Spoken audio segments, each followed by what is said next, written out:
నమస్కారం అండి. అంతర్యామిలో ఈరోజు అంశం జీవనాధార ప్రకృతి. మనకు అందించిన వారు కస్తూరి హనుమన్ నాగేంద్ర ప్రసాద్ గారు. వినిపిస్తున్నది మీ విజయభాస్కర్.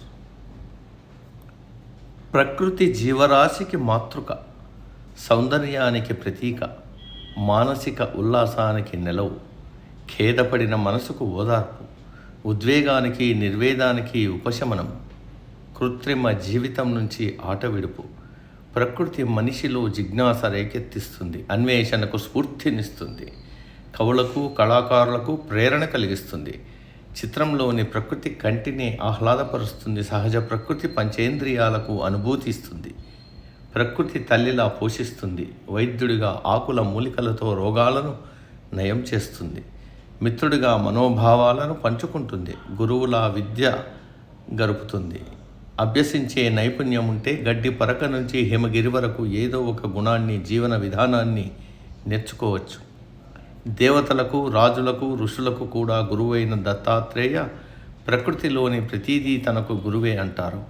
ఒకప్పుడు గురుకుల విద్య ప్రకృతి ఒడిలో జరిగేది. ప్రకృతి ఒడిలో పెరిగిన పశుపక్షాదులకు కృత్రిమ వాతావరణంలో పెరిగిన వాటికి భేదం సుస్పష్టం. కృత్రిమత్వం, పక్షపాతం, తెలియని సహజత్వం ప్రకృతి లక్షణం.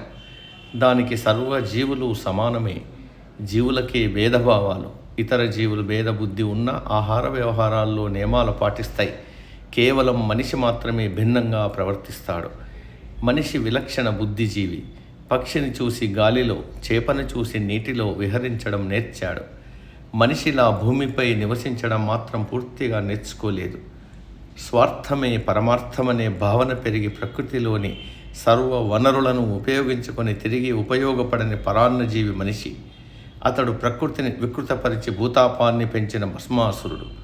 తన మనసును కలుషితం చేసుకోవడమే కాక చివరకు పీల్చే గాలిని, తాగే నీటిని, పంటలు పండించే మట్టిని, నివసించే వాతావరణాన్ని, పైన రోదసిని కలుషితపరిచి ప్రకృతి సమతుల్యతను భగ్నం చేసి కొరివితో తలగొక్కుంటున్నాడు. మనిషి ప్రకృతిలో భాగమే కానీ వేరు కాదు. శరీరంలో ఏ భాగం దెబ్బతిన్నా అది లోపమే. ప్రకృతి కూడా అంతే. మనిషి భావోద్వేగ సమతుల్యత దెబ్బతింటే తనకు, సమాజానికి హానికరం.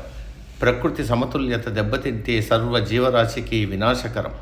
అందుకే ప్రకృతిని దాని సహజ స్థితిలోనే ఉండనివ్వాలి. మనిషి ప్రకృతితో కలిసి నడవాలి, పెరగాలి. దానికి భంగం కలిగిస్తే ముప్పు తప్పదు. నిన్న నీవు తెలుసుకో అంటారు రమణ మహర్షి. అప్పుడే సహజ ఆనందకర స్థితిలో జీవితాన్ని గడుపుతావు. నేటి ప్రకృతివేత్తలు ప్రకృతిని గురించి తెలుసుకో అంటారు. నైసర్గిక ప్రకృతిని అర్థం చేసుకుని దానిని మానవ ప్రకృతిని సమన్వయం చేసుకుంటే ఈ ప్రపంచంలో ఎలా నడుచుకోవాలో అర్థమవుతుంది. ప్రకృతిలోని పంచభూతాలు సృష్టికి మూల రూపాలు, శక్తి స్వరూపాలు, ప్రాణాధారాలు. ప్రకృతిలోని చెట్టు, పుట్ట, గుట్ట, నదీ నదాలు కూడా భారతీయులకు దైవ స్వరూపాలే. నీలో ఈ సర్వ ప్రకృతిలోని ప్రతి అణువులో ప్రాణశక్తిగా ఉండే పరమాత్ముడు భిన్న తత్వాలుగా, భిన్న గుణాలతో విరాజిల్లుతున్నాడనే భావన కలిగినప్పుడు జీవనాధారమైన ప్రకృతిని పూజించగలుగుతావు, ప్రేమించగలుగుతావు. ప్రకృతిని ప్రేమించని వాడు వ్యక్తుల్ని కూడా ప్రేమించలేడు. పర్యావరణాన్ని, ప్రకృతిని నీవు రక్షిస్తే నిన్ను ప్రకృతి రక్షిస్తుంది. అప్పుడే లోకా సమస్త సుఖినో భవంతు అనే విశ్వశ్రేయోకాంక్ష సఫలీకృతమవుతుంది. సమాప్తం. సర్వే జన సుఖినో భవంతు. అందరూ బాగుండాలి, అందులో మనం ఉండాలి.